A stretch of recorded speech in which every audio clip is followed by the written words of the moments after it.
نحمده ونصلي على رسوله الكريم اما بعد فاعوذ بالله من الشيطان الرجيم بسم الله الرحمن الرحيم قال الله تبارك وتعالى في كلامه المجيد والفرقان الحميد فهزموهم بإذن الله وقتل داود جالوت وآتاه الله الملك والحكمة وعلمه مما يشاء ولولا دفع الله الناس بعضهم ببعض لفسدت الأرض ولكن الله ذو فضل على العالمين تلك آيات الله نتلوها عليك بالحق وإنك لمن المرسلين صدق الله العلي العظيم۔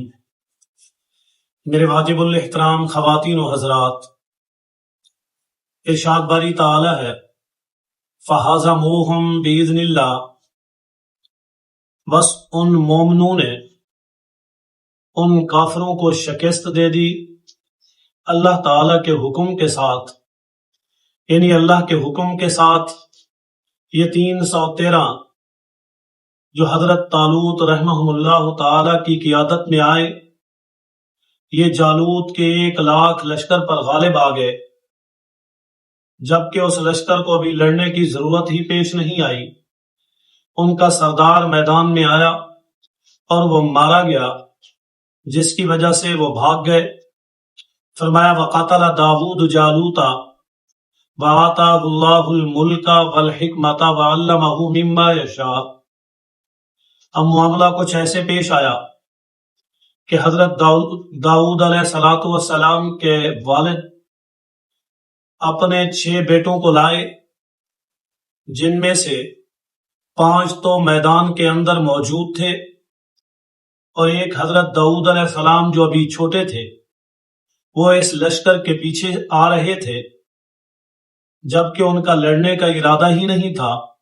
انہوں نے راستے سے پتھر اٹھائے اور جیسے ہی وہ پہنچے، اللہ کا حکم آیا کہ آپ اس جالوت کے مقابلے کے لیے جو مبارزت کرنے کے لیے میدان میں للکار رہا ہے، آپ داؤد کو آگے بھیجیں، جبکہ داؤد علیہ السلام نے 3 پتھر اٹھائے ہوئے تھے۔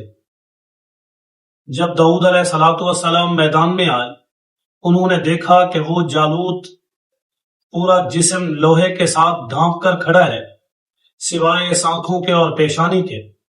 تو حضرت داؤد علیہ السلام نے وہ پتھر اس کی پیشانی پہ مارے، وہ تینوں پتھر ہی نشانے پر لگے اور جالوت قتل ہو گیا۔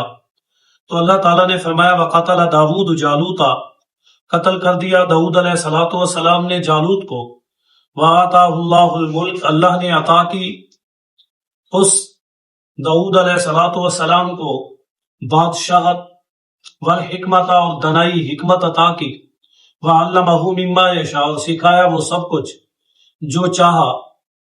یعنی اللہ نے داؤد علیہ السلام کو نبوت عطا کی، دانائی حکمت عطا کی، اور اسی طرح وحی کے ذریعے ان کو احکام بھیجے جو اللہ نے ان کے لیے مناسب سمجھا، انہیں سب کچھ بتایا اور سکھایا۔ فرمایا ولولا دفع اللہ الناس بعضهم ببعض لفسدت الارض۔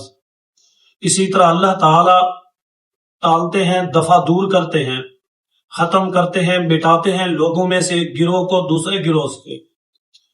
اور اگر ایسا نہ ہو کہ لوگوں میں سے اچھے اور برے مقابلے اور میدان لڑائی اور جھگڑے کے اندر حق اور باطل کا مارکا ہی پیش نہ آئے، تو پھر پہچان نہیں ہوگی۔ اللہ تعالیٰ یہ کر کے اس زمین سے فساد کو ختم کرتے ہیں۔ وَلَٰكِنَّ اللَّهَ ذُو فَضْلٍ عَلَى الْعَالَمِينَ، لیکن یہ اللہ کا فضل ہے جہان والوں پر۔ اللہ تعالیٰ کا جہان والوں پر یہ احسان ہے، یہ فضل ہے، یہ کرم ہے کہ وہ اس طرح سے گندگی، اس طرح کے ظالم اور جابر لوگوں سے اس میدان کو پاک کرتے ہیں، اس زمین کو پاک کرتے رہتے ہیں، تاکہ حق اور باطل کا یہ مارکا قیامت تک جاری رہے اور یہ قائم ہو سکے کہ کون حق پر تھا، کون باطل تھا۔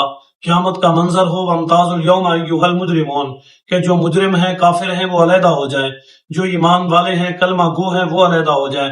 فرمایا تِلْکَ آیاتُ اللَّهِ نَتْلُوهَا عَلَيْكَ بِالْحَقِّ، یہ اللہ کی نشانیاں ہیں جو ہم نے آپ پر تلاوت کی، یعنی جو کچھ بھی بیان کیا یہ اللہ کی نشانیاں ہیں، یہ آپ پر اللہ نے تلاوت کی اور یہ حق اور سچ ہے۔ جو آپ پر آیا، یعنی وحی کے ذریعے ہم نے جو کچھ بھی آپ کو بتایا یہ سچائی پر مبنی ہے، یہ حق ہے۔ وَإِنَّكَ لَمِنَ الْمُرْسَلِينَ، بے شک آپ پیغمبر بنا کر بھیجے گئے، یعنی آپ پیغمبروں میں سے ہیں، اللہ کے بھیجے ہوئے رسولوں میں سے آپ کا شمار ہوتا ہے۔